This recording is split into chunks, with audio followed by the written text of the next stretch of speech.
Welcome back to another technical deep dive here in the Debug Zone. Today we're tackling a big question and breaking it down with insights from other users. Hopefully this clears up some misconceptions and helps you get the answer you need. So buckle up, stay a little curious, and let's jump right in.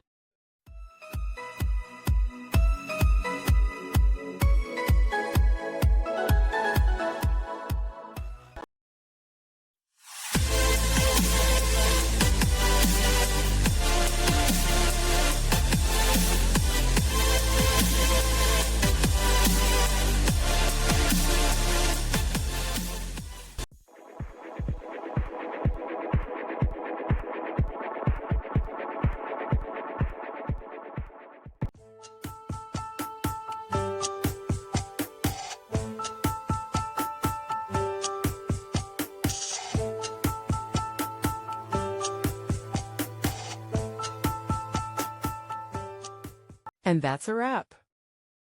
I hope you found the answer you were looking for. If you did, take a second to hit that subscribe button. It really helps out. And let me know in the comments which solution worked best for you. See you next time in the Debug Zone.